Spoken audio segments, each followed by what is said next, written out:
លោកស្រី Marjory Stoneman Douglas គឺជាសកម្មជនបរិស្ថានមិនចេះនឿយហត់ម្នាក់ដែលត្រូវបានគេទទួលស្គាល់ថាជាអ្នកជួយសង្គ្រោះតំបន់ដីសើម Everglades ក្នុងរដ្ឋ Florida វិទ្យាល័យមួយដែលបានដាក់ឈ្មោះរបស់លោកស្រីនៅក្នុងទីក្រុង Parkland រដ្ឋ Florida បានទទួលនៅចំណាប់អារម្មណ៍ជាអន្តរជាតិបន្ទាប់ពីមានការបាញ់ប្រហារនៅថ្ងៃទី14ខែកុម្ភៈឆ្នាំ2018ដែលបានសម្លាប់មនុស្ស17នាក់សកម្មភាពសហគមន៍និងការបដិញ្ញាចិត្តរបស់លោកស្រី Marjory Stoneman Douglas ក្នុងការនាំមកនូវការយល់ដឹងអំពីតំបន់ដីសើម Everglades គឺស្រដៀងទៅនឹងស្មារតីនិងកម្លាំងចិត្តរបស់សិស្សានុសិស្សនៅទីក្រុង Parkland ដែលបានក្រោកឈរដឹកនាំចលនាក្បួនដង្ហែដើម្បីជីវិតឬ March for Our Lives ដើម្បីប្រឆាំងនឹងអំពើហិង្សាកំភ្លើងក្នុងសហរដ្ឋអាមេរិក VOA បានបង្កើតកម្រងសេចក្តីរាយការណ៍3ភាគ1ដែលមានចំណងជើងថាក្រោយហេតុការណ៍បាញ់សម្លាប់រង្គាលនៅក្រុង Parkland ដើម្បីតាមដានរឿងរ៉ាវនានាដែលបានកើតឡើងបន្ទាប់ពីមានសោកនាដកម្មដ៏សាហាវនេះ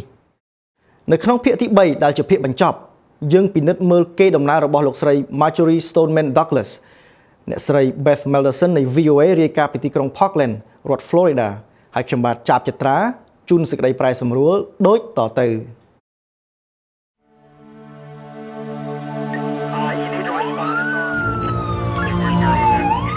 This place where Alyssa rests. The problem at MSD is that we're here to talk about gun violence, right? This is more activism than art. I am demanding change. It's possible if you have the conversation to find the common ground.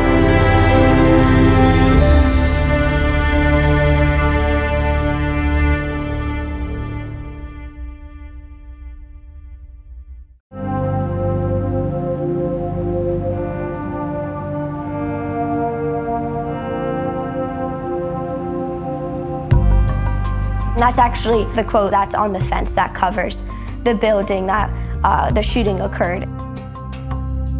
We went through such a trauma and sometimes we are very low, and seeing those quotes around our school, and especially from Marjory Stoneman Douglas, who our school was named after, reminds us to never give up.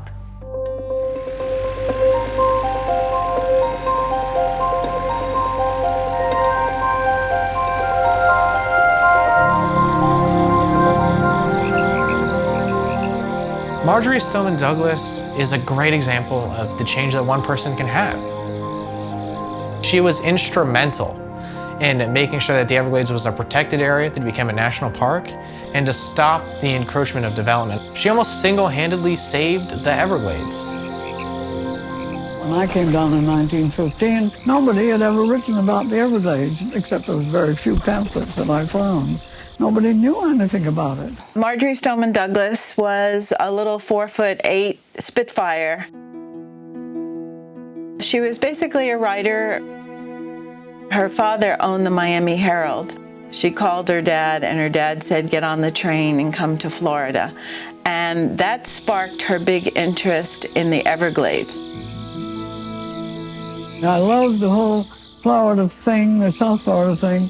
I love the tropics and the light and the sun and the openness of the landscape and being near the sea and so on.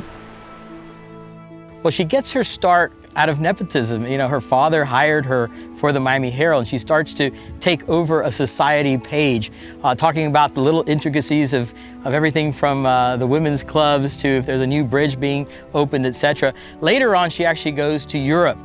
She signs up with the American Red Cross, and it's in Paris where she really struggles with what she really wants to do in life, and writing becomes the key thing.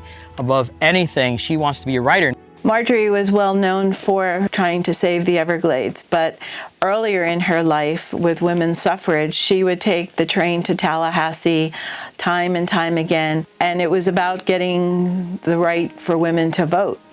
And she didn't give up until they did get the right to vote. I think the extraordinary thing about Florida, she didn't have an environmental background. She was retired, so she was free to go sit at a commission meeting or a group gathering to convince politicians to change the rules and regulations.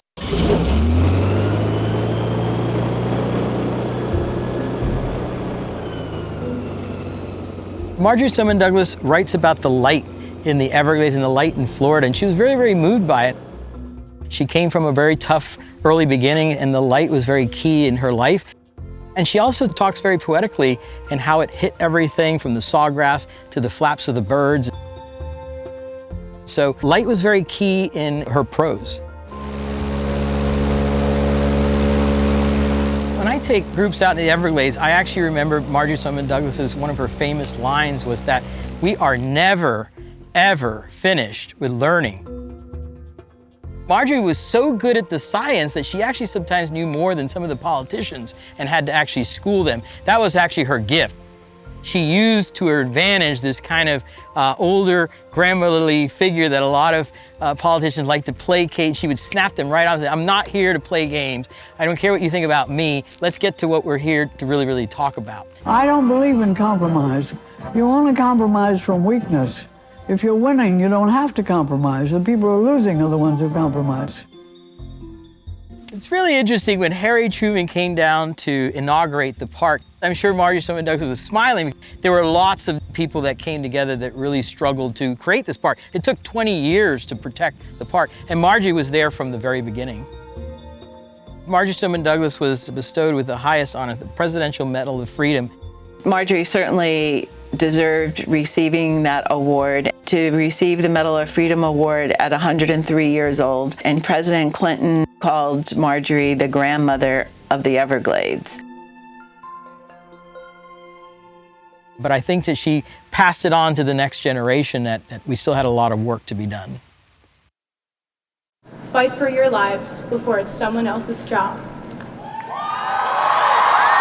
It was really touching to watch these children on television when that Parkland incident happened. Since this movement began, people have asked me, do you think any change is going to come from this? Look around. We are the change. And it was just very ironic that they had her spirit. Has learned that our voices are powerful and our votes matter. All of us who knew her, we all called each other and said, can you believe these students, and you know, what a job they're doing, and they're doing it just like Marjory would have done it.